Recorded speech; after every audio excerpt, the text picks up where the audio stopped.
Au nom du Père et du Fils et du Saint-Esprit. Amen. Évangile de Jésus-Christ selon saint Matthieu. En ce temps-là, les disciples de Jean le Baptiste s'approchèrent de Jésus en disant : « Pourquoi, alors que nous et les pharisiens, nous jeûnons, tes disciples ne jeûnent-ils pas ?» Jésus leur répondit : « Les invités de la noce pourraient-ils donc être en deuil pendant le temps où l'époux est avec eux?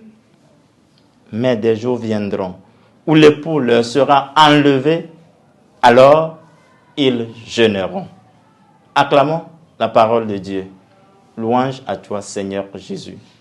Vendredi 16 février, après la cendre,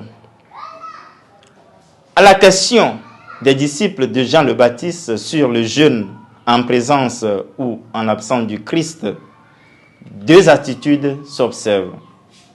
Chez les pharisiens et les disciples de la voie, c'est-à-dire de Jean le Baptiste, ceux-ci, dans leur vie, le jeûnent, ils se privent de nourriture, se sacrifient, vivent dans l'austérité, suivent les règles, les lois, les rites et les observances de la loi judaïque.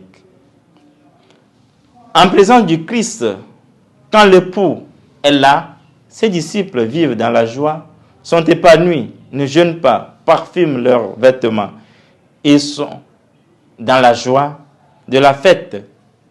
Ils présentent un bon visage. Dans notre marche à la rencontre de l'époux qui vient, quand l'époux de l'humanité pointe à l'horizon, c'est la fête. C'est le rayonnement d'une vie nouvelle. C'est l'amour qui prime, qui prend le dessus. C'est le règne du temps nouveau.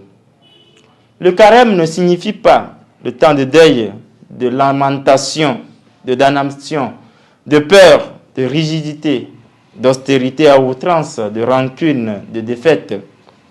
Le Christ nous invite à vivre avec lui cette intimité, à contempler l'époux qui est là présent dans notre histoire personnelle, dans nos occupations, en lui cédant un moment de rencontre, d'intimité, de dialogue, de cœur à cœur avec lui. Voilà ce à quoi le Seigneur nous invite aujourd'hui. Le temps de carême n'est pas le temps de lamentation, mais de la lutte contre le mal dans l'attitude joyeuse du Christ, qui nous aide aujourd'hui et pour les siècles des siècles. Amen.